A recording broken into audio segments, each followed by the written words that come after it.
Hi everyone, welcome to good reviews channel. நாம் இன்னைக்கு பார்க்க போகிறது உரியடி விஜயகுமார் நடிப்பில் தியேட்டரில் ரிலீஸ் ஆன ஃபைட் கிளப் படத்தோட ரிவ்யூ தான் பார்க்க போகிறோம். இந்த படத்தோட கதை என்னன்னா, படத்தோட ஹீரோவான விஜயகுமாருக்கு ஃபுட்பால் பிளேயர் ஆகணும்னு ஒரு லட்சியம் இருக்கு. விஜயகுமார் இருக்கிற ஏரியாவில் பெஞ்சமின்கிற ஒருத்தர் இருக்காரு. அவருக்கு பாக்ஸிங்னா ரொம்பவே பிடிக்கும். பட் ஒரு சில காரணத்தினால அவர் பாக்ஸர் ஆக முடியாத சூழ்நிலை ஏற்படுது. அதனால அவரு நாம தான் ஸ்போர்ட்ஸ்ல எதுவுமே சாதிக்க முடியல, நம்ம ஏரியா பசங்களாவது ஸ்போர்ட்ஸ்ல சாதிக்கணும்னு நினைச்சு அந்த ஏரியா பசங்களுக்கு ஸ்போர்ட்ஸ்ல நிறைய ஹெல்ப் பண்றாரு. பெஞ்சமினோட தம்பியான ஜோசப் கிருபாங்கிற ஒருத்தர் கூட சேர்ந்து கஞ்சா வித்துட்டு இருக்காரு. இதை தெரிஞ்சுக்கிட்ட பெஞ்சமின் தன்னோட தம்பிய நிறைய தடவை கஞ்சா விற்க கூடாதுன்னு சொல்லி வான் பண்றாரு. ஒரு கட்டத்துல ஜோசப் மற்றும் கிருபாவும் சேர்ந்து பெஞ்சமினை கொலை பண்ணியிருந்தாங்க. இந்த சம்பவத்துக்கு அப்புறம் கிருபா ஜோசப் கிட்ட, நீ ஜெயிலுக்கு போ, நான் உன்னை ஒரு வாரத்துல வெளியே கொண்டு வந்துருதேன்னு சொல்லி ஜோசப்பை ஜெயிலுக்கு அனுப்புறாரு. பட் கிருபா சொன்னபடி ஜோசப்பை ஜெயில இருந்து வெளியே எடுக்கல. இதுக்கப்புறம் ரொம்ப நாள் கழிச்சு ஜோசப் ஜெயில இருந்து வெளியே வராரு. இதுக்கப்புறம் என்ன நடந்துச்சு, இவங்களுக்குள்ள இருக்கிற பிரச்சனையில விஜயகுமார் எப்படி சம்மந்தப்பட்டாரு, இதுதான் இந்த படத்தோட கதை. இந்த படத்தை அப்பாஸ் ரஹ்மத் டைரக்ட் பண்ணியிருக்காரு.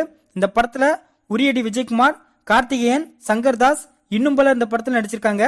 இந்த படத்தோட பிளஸ், படத்தோட ஹீரோவான உரியடி விஜயகுமார் வட சென்னையை சேர்ந்தவராகவே வாழ்ந்திருக்காருன்னு தான் சொல்லணும். அந்த அளவுக்கு அவரோட நடிப்பு செம சூப்பரா இருக்கு.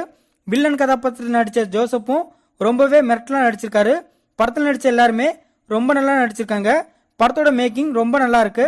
படத்தில் உள்ள ஒவ்வொரு ஆக்ஷன் சீன்ஸும் தரமா இருக்கு. அதுலயும் இன்டர்வல் சீன்ல வர ஆக்ஷன் சீன்ஸ் படத்தோட ஹைலைட்னே சொல்லலாம். அப்புறம் கிளைமேக்ஸ்ல உள்ள ஃபைட் சீனும் சூப்பரா இருக்கு.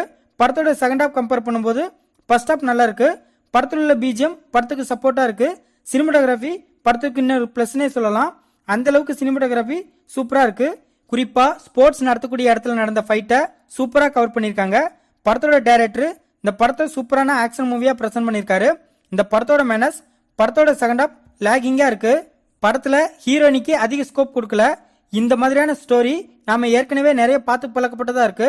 படத்துல லவ் போர்ஷனும் சுவாரஸ்யமா இல்ல. படத்துல உள்ள ஒரு சில கேரக்டரை ரைட்டிங்ல இன்னும் பெட்டரா பண்ணிக்கலாம். படத்துல சண்டை காட்சிகள் சுவாரஸ்யமா இருந்தாலும் படத்தோட கதை சுவாரஸ்யமா இல்ல. மொத்தத்துல இந்த படத்தை பார்க்கலாமான்னு கேட்டா, ஃபுல் அண்ட் ஃபுல் ஆக்ஷன் கலந்த த்ரில்லர் மூவி பார்க்கணும்னு நினைக்கிறவங்க இந்த படத்தை தியேட்டர்ல பார்க்கலாம். இந்த வீடியோ பிடிச்சிருந்தா லைக் பண்ணுங்க, ஷேர் பண்ணுங்க, சப்ஸ்கிரைப் பண்ணி சப்போர்ட் பண்ணுங்க. Thanks for all.